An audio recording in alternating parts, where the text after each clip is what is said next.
Okay, so I think it's time to backtrack to what's been going on the last few years, because I did Bali for about 3 months and it was amazing. I got to connect with some people that I never thought I would connect with on such a personal and professional level. Bali reassured me. Bali kind of gave me the spark to start doing my own content and believing in my own brand again, which was priceless for me. It put wind back in my sail creatively and it sent me on my way. I also got to learn to scuba dive. I got my open water and my advanced at an island called Gili T. And I got to fulfill so many of my social and creative needs that I did not expect I would actually find there. And Bali was my first time doing like a 3-month stint somewhere and going, all right, I'm going to really lean in here and I'm really going to invest my time and my space. So that was Bali.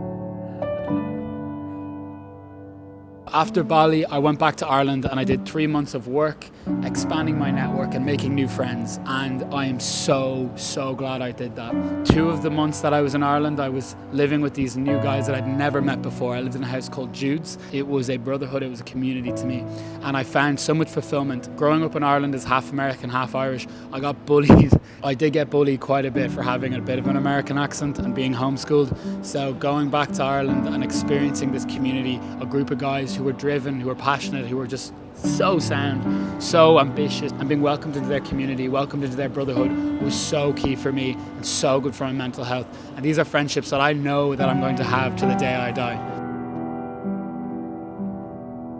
The last month of summer I had, which was August into a bit of September, I lived on my own in a cottage where my dad actually grew up, on a lake down in Wicklow. However, during that month I was working on a campaign with my friend Fergus for Guinness all the way across the country. We went to Kerry, we went to Westport, we went to Donegal, we shot in Dublin.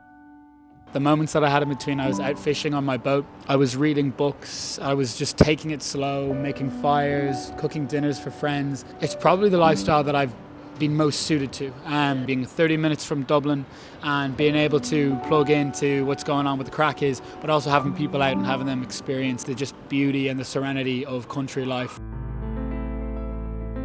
The next stop was Austin, Texas. I did Austin for 2.5 months and it was completely a wild card because I'd always wanted to try Austin, but I never actually got around to it. I got to answer the question, was Austin suitable for my work? Was it what I wanted to do? Was it where I wanted to be?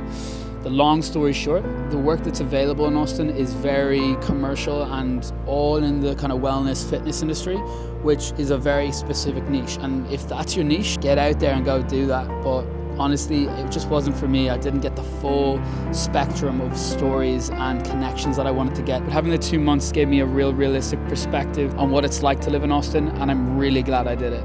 Also, the friendships I made, the people that I met, was just incredible. At the moment, I didn't find too much there. There was a lot of leads that kind of went dry on me. And at the end of the day, that's just how it goes sometimes. I think Austin's still a growing city. It's booming if you're in wellness and fitness, tech, or even motorsports. There's quite a bit of that going on with Circuit of the Americas around the corner.